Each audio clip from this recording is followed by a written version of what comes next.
এখানে দেখো গোটা জিরে নিয়ে নিয়েছি, এখানে কালো সর্ষে নিয়েছি, এখানে 5 ফোড়ন নিয়েছি, এখানে হলুদ সর্ষে নিয়ে নিয়েছি মানে সাদা সর্ষে, শুকনো লঙ্কা, তেজপাতা। গ্যাস অন করে ফ্রাই প্যান চাপিয়ে দিয়েছি। এই যে যত মশলা আছে সব এগুলো আমি ভেজে নেব। খুব ভালো করে এগুলোকে রোস্ট করব।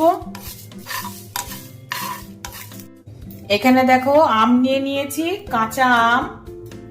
আমগুলো আমি টুকরো টুকরো করে কেটে ধুয়ে একটু শুকিয়ে নিয়েছি। দেখো,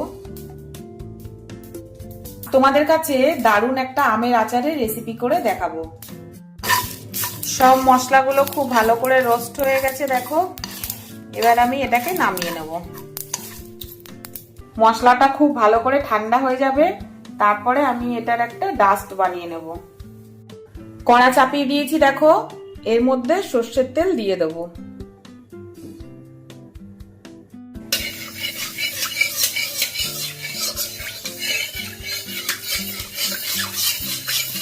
এবার আমি আমগুলো দিয়ে দেবো।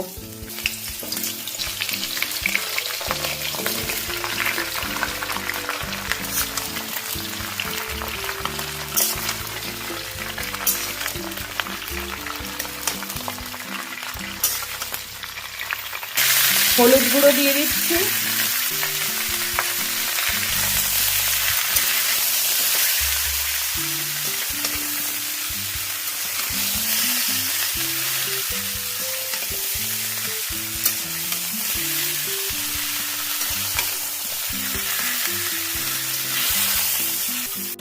স্বাদ মতো নুন দিয়ে দিচ্ছি।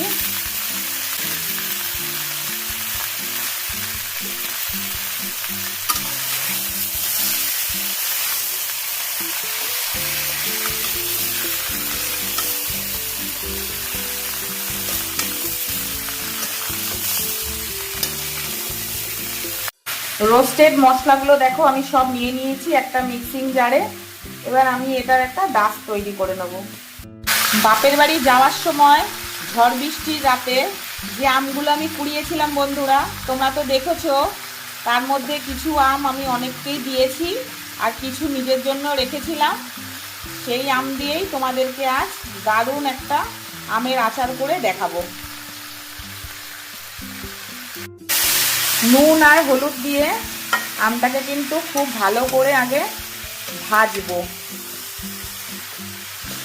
যাতে আমটা আস্তে আস্তে নরম হয়ে যায়, মানে সেদ্ধ হয়ে যায়। আম ভাজতে ভাজতে দেখো সুন্দর কিন্তু সেদ্ধ হয়ে এসছে। এবার আমি এর মধ্যে চিনি দিয়ে দেবো।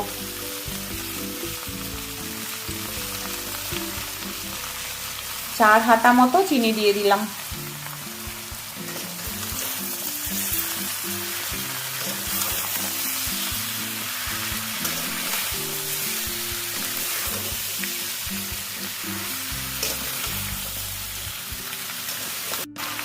গুড় দিয়ে দিলাম, পাটালি গুড়।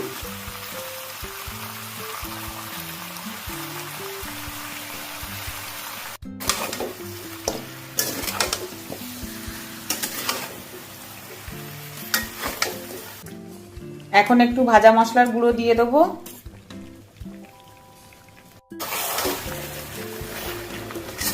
পরে আবার দেব। এখন দিলে সব আমগুলোর মধ্যে কিন্তু এই ভালো একটা ভাজা মশলার যে স্মেলটা ছাড়ে সেটা কিন্তু পুরো ঢুকবে আমগুলোর মধ্যে। জেলির মতন আচার বানাবো একদম, যা দারুণ টেস্ট হবে না বন্ধুরা, দেখেই জিভে জল চলে আসছে।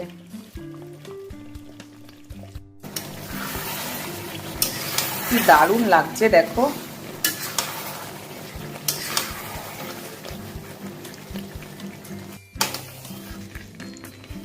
প্রায় হয়ে এসছে আমের আচারটা।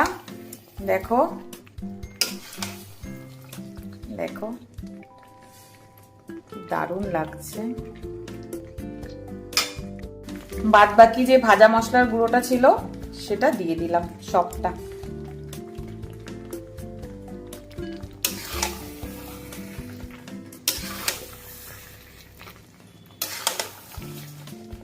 আমার চ্যানেলে তোমরা কেউ যদি নতুন হও বন্ধুরা, চ্যানেলটাকে একটু সাবস্ক্রাইব আর ফলো করে দিও, বেল বাটনটা অবশ্যই প্রেস করে দেবে যাতে যে কোনো ভিডিও নোটিফিকেশন তোমাদের কাছে আগে পৌঁছে যায়। কি দারুণ কালার এসছে দেখো। আমের আচারটা রেডি হয়ে গেছে বন্ধুরা, দেখো।